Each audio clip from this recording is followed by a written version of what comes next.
Hey everybody out there, it's Alabama Deep coming back at you.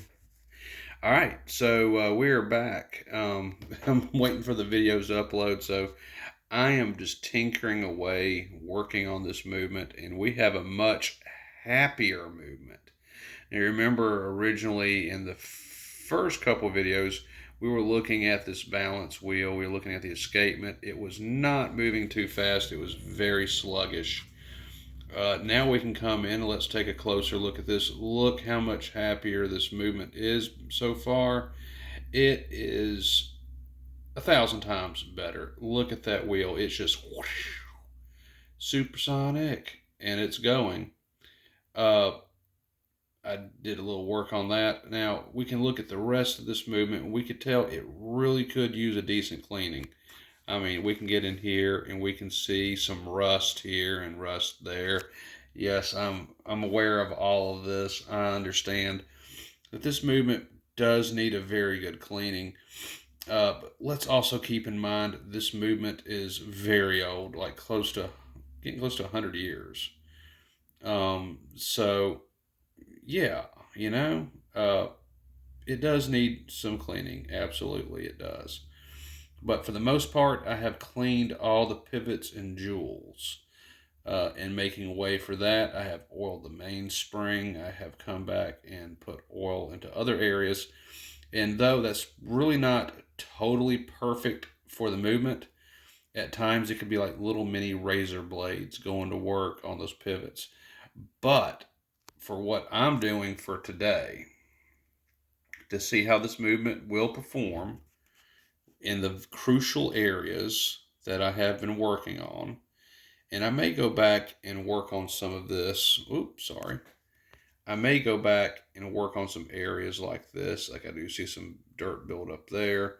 I've attacked the front and removed all residue from the front. Now we're on the back part, and I am going to be working on the back part like on those areas using my Rodico toothpicks and so forth. And we're going to clean this movement up a little bit more than what it is. But for right now, this movement is very much more happy than what it was before. It is running like lightning. I have not put it on my timograph, so I don't know how perfect it will be. But I'm going to, and we're going to see the results of that because I want to see what it is.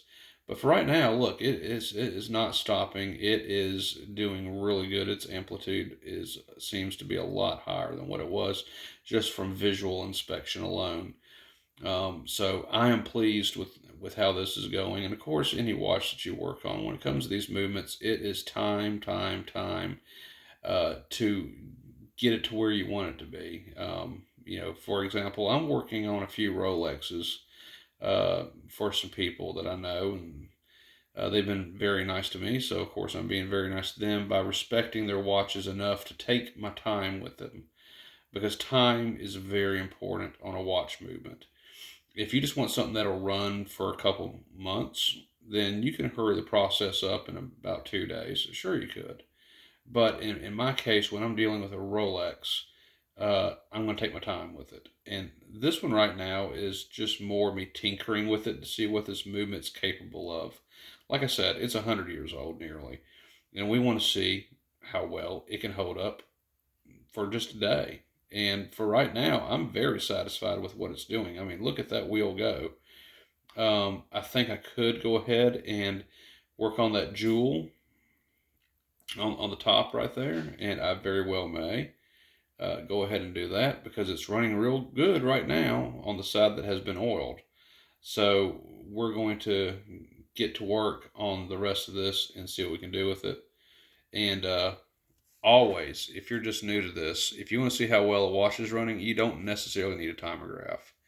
You can look at your balance wheel and your escapement wheel, and that'll tell you everything you need to know.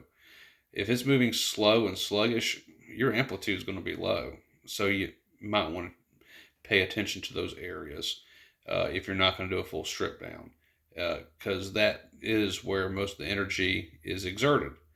And it can't exert itself if it's not properly oiled and cleaned.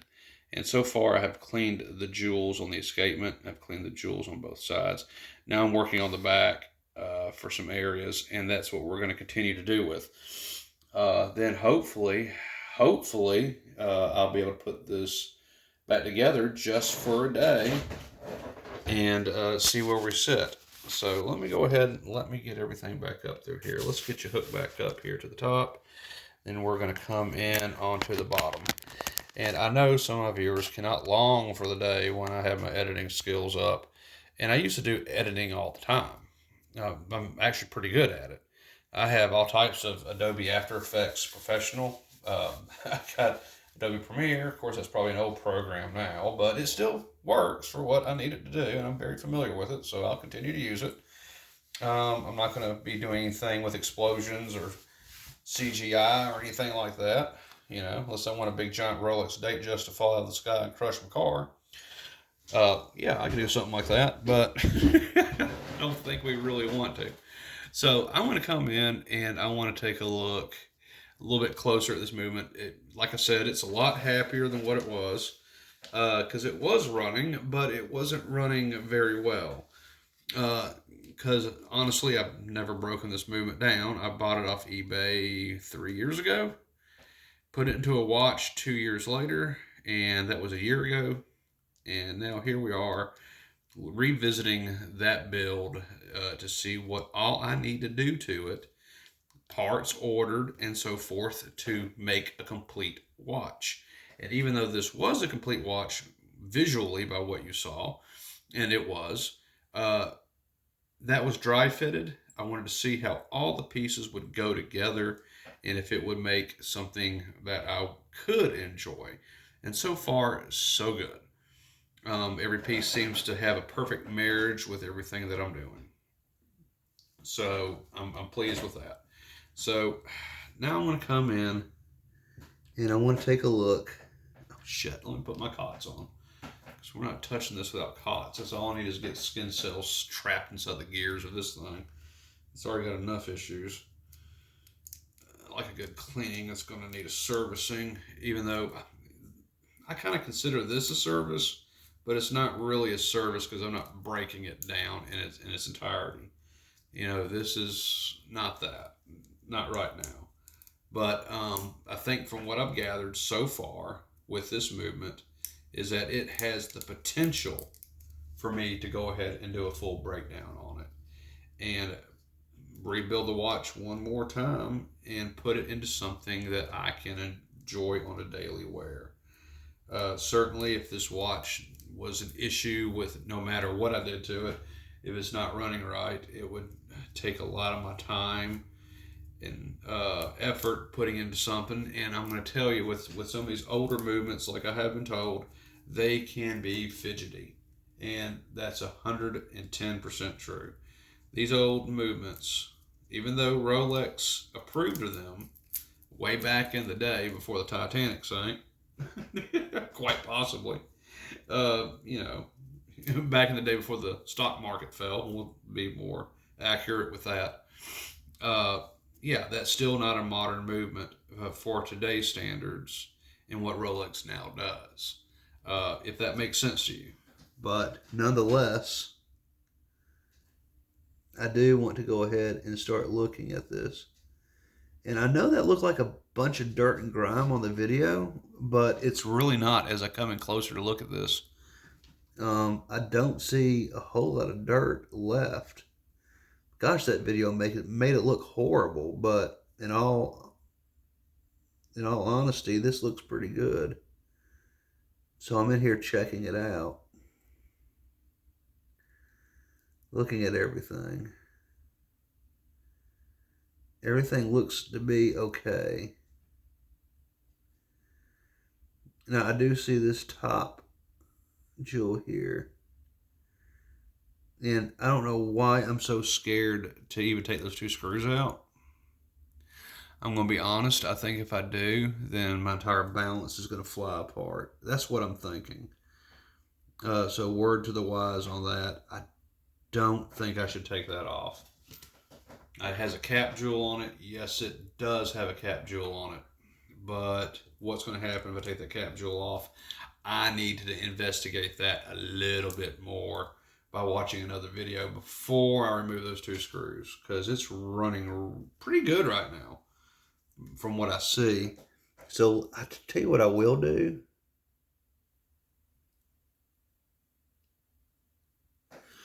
I'm going to come in and I'm going to drop some oil on the top of it.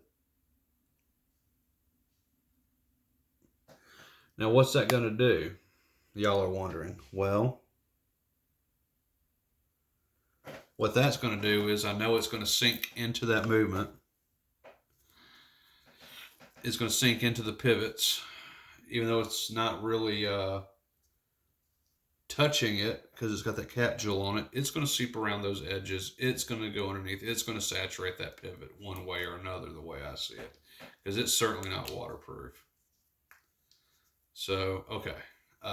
That looks pretty damn good from what I see so far. I've already oiled most of those jewels, and I've done quite a bit so far. So I'm going to go ahead and just recheck myself real quick.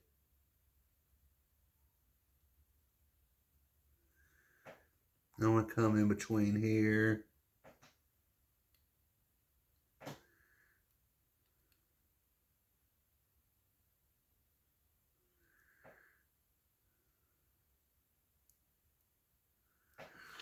I think it's pretty happy.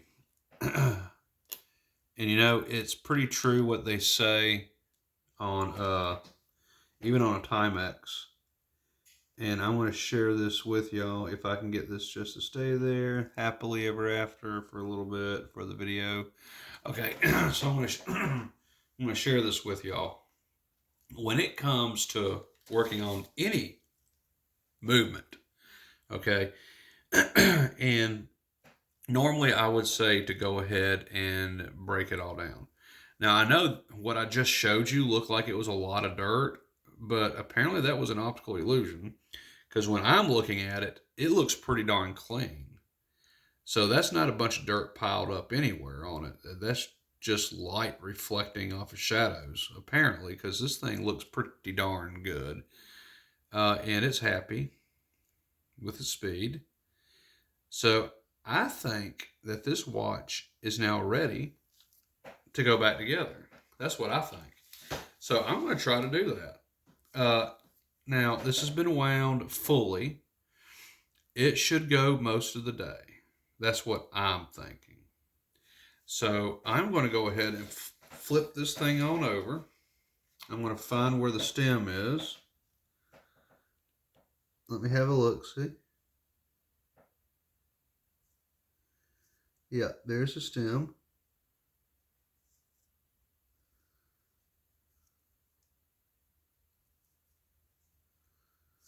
Yeah, it's damn happy is what it is. And we'll try not to touch this where the balance is.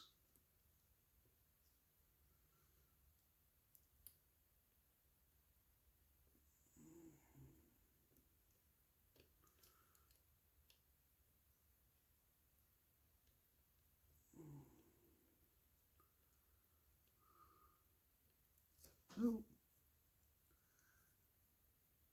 Okay, I touched the balance. I felt it on my finger. It was vibrating a little bit, and it's still wanting to go. So, yeah, I don't have an issue with that.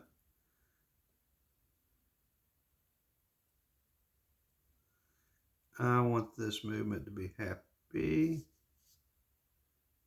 It's still going. Oh, it's going good. Okay, yay. Okay, so let's come out just a little bit. I think this movement is good enough. It has not wanted to stop. It's bounced off my fingers. It's continuing on its merry little way. And yeah, it couldn't be any more happy. So let's go ahead and let's get ready for the next part of this, which is let me go ahead and let me get the rest of the pieces back onto this movement. I need to get this ready for the last bit of oil that it's going to take, which is not much. So let me get my oiler out. Flip this down. It's going to take a little bit right there. because I'm fixing to put this back together. And I want it to be happy. And so it will be. So I'm looking for my tweezers. Do, do, do, do. Let's get you in there.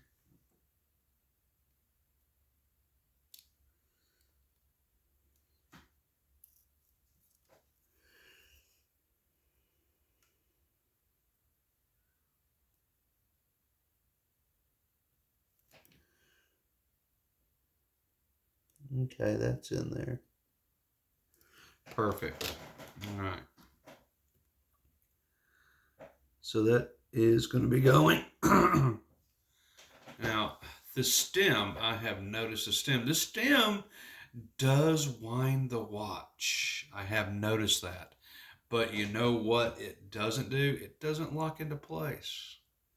I'm going to have a proper stem for this. And so I am going to definitely be going on eBay to buy one. This coming up paycheck I get, it certainly won't be too much. And then I'm going to be ready to go. Now, someone was talking about using double-sided tape, and look, that's basically a dot dial. And they were said dot dials are usually circular and so forth. And I'm here to say, contradictory to the next level, that yeah, sure, traditionally they have been circular, but that's not the best shape for your watch. Because look at that. See how, and I'll come in closer on this. See how the tape is on there, or the dot dial is on there. The dot dial is in fact on there, but it's not a circle. The circle takes up a lot of real estate. And taking up a lot of real estate is not necessarily good for a watch build. Uh, I like using these rectangular dot dials. And as I explained to the viewer, that dot dials come in all different shapes and sizes. They don't have to be just circular. Because like I said, it's being circular takes up a lot of real estate. And taking up so much space, it may overlap one of your jewels with its pivots. It could get stuck on that. The adhesive on that particular dot dial could then work its way into that jewel and harm your watch. So you don't necessarily want a circular dot dial. I go for the rectangulars because I can fold them. I can place them anywhere I want to, and make the bond to the dial a lot stronger. See, here I am putting one dot dial down right here, and that's a pretty strong bond and grip. But see how that is? If that was a circle, man, it'd be over here, it'd be over there. That's not what I want. I want a dot dial, more than one, that I can depend on to bond to that dial to keep it in place. And to me, a rectangular dot dial does the trick. And I know with that viewer, I also want to say this. I was maybe a little harsh with him in my response. I had told him that I had brought that up in my video to watch my video. And I mean, that's true, because, they need, viewers need to. If you're really going to be into this, then watch the whole video. If you're wondering why I'm doing something, I always bring it up in part 1, 2, or 3. Please watch that. Because not only does that help me, it will help you find the answer to your question without having to just come to me and ask necessarily. You can do yourself the favor of watching the video and seeing why I'm doing it the way I'm doing it. And I know for me, it makes perfect sense. But for other people, may scratch their head and wonder why I'm doing it that way. Kind of like another viewer asked me why I was using glue. Well, at the time I didn't have these rectangular dot dials, and I wanted a really good bond to the dial because that particular person I was fixing to watch for rags the hell out of his watches. He really does. So, yeah, I want to make sure that bond was super strong, so I use adhesive. And I will do that from time to time. If I know someone's going to be super rough with their watch, oh yeah, you better believe I'm going to do it because this guy is so rough with his watches.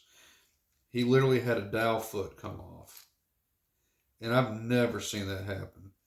And judging by the condition of his stainless steel band, oh yeah, he's rough as fuck with his watches. You know, he doesn't baby them. He just wears the living crap out of them. Yeah, pretty much. So, getting back to the viewer, you know, and maybe I should apologize, viewer. I'm sorry if I was a little rough on you, but for me, again, watch the video. Part one, two, three, if there's one, because one, that's going to help my channel out, you know, and number two, then you can see why I'm doing it, observe, and go, oh, that's why, you know, just always question what you see, always think about it, ask yourself why is it being done that way, and then your mind will come to the logical conclusion of why it's being done. Right? And I can give an answer. Sure, like I could, but that's taking the short route to it. And you're not getting the full benefit of seeing why it's being done. You're only being told why. And that's not always good. You know? Observing is why.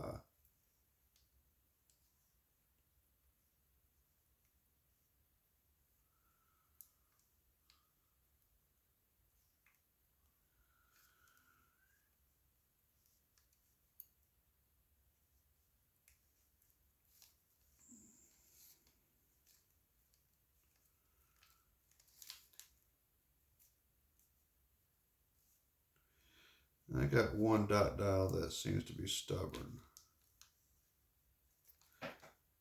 I'm going to take that off. I got quite a few dot dials on here. I'm going to put one more and we're going to call that good. And I'm not sure who put these together, but someone was pretty smart. Whether these are true dot dials, I'm assuming that they are. But again, I mean, they could have been something else at one point in time and someone manufactured it and now they're called dot dials. But, that's just being, creative and finding a way to make money off a need. Okay, so that's right there. Can I fit one right here? I think I can. All right, and I think I need to bring out my toothpick. Help hold that down in its place.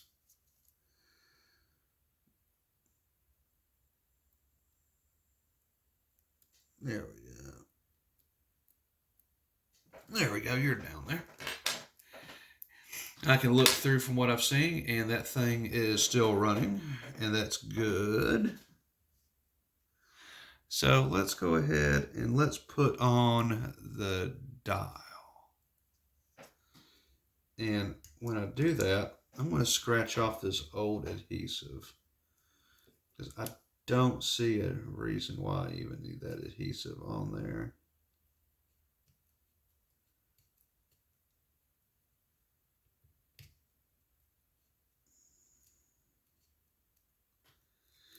Here it comes. That was some very good adhesive. Okay.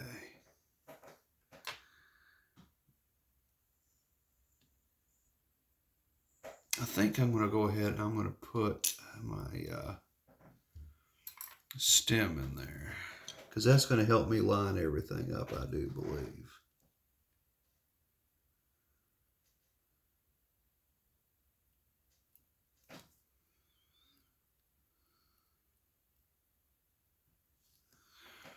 Okay, so I got my stem crudely put in there.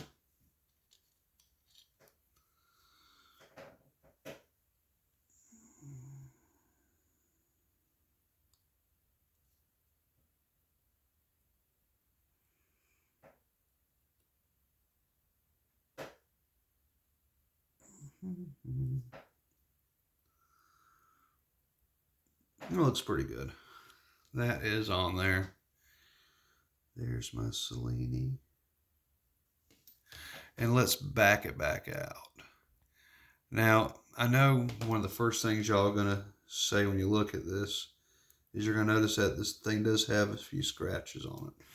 Yes, it has a scratch at the E right there. But if you just now notice that, then guess what? Then you're picking up on what I've already thought, and that is that does not matter. Because to me, it doesn't. Yes, it's an older dial. It's not, I don't even know how old it is. But honestly, you know, if it's just now being picked up on, it's just fine. All right. So now that I have my dial on there, I know the watch is running. There's not a doubt in my mind it's running. I'm watching little gears go. It's going so fast. I'm so proud of my little engine that I'm going to go ahead and start putting the hands on. We are up to 27 minutes. That's not bad. Before I put my hands on, I need to put my crown back on because my crown's going to have to go on there. I'm also going to put my oil off to the side because it has done its job for the evening. And we're getting close to 3 o'clock in the morning. I'm fixing to get ready for work before it's all over with. And let's see, I do have a little bit of adhesive that I could use. Now I need to be careful with this. And so while I'm doing that, I'm going to take my cots off for this. And the main reason for taking my cots off for this is, have you ever had super glue get stuck to your cots when you're trying to do something on a watch? Yeah, it's not good when your fingers get stuck together and you cannot separate them. Besides that, I've already cleaned the movement. The movement is now covered with the dial. So I don't feel like it's any immediate danger of my skin cells getting anywhere because it's covered it like an umbrella. And I don't want my fingers to breathe anyway. So let me come over here. Let me pick up my little crown. I got my crown on there. And let's take a look at which side of the crown this is. This is on the good side. And I see the back side. Okay. So we need to place a crown on there. And I got the crown stuck to my Rodico, which is just fine. And we're at 28 minutes, so I think we're going to pause and pick up on part 4. And this is where we put the crown on, the hands on, case it up, and I'm going to throw it on my wrist for the day and see what happens with it. So we will be right back. 29 minutes now. Let's stop it and let's come back. I'm going to have this watch almost done, and we're going to see what it does throughout the day that I work at the funeral home.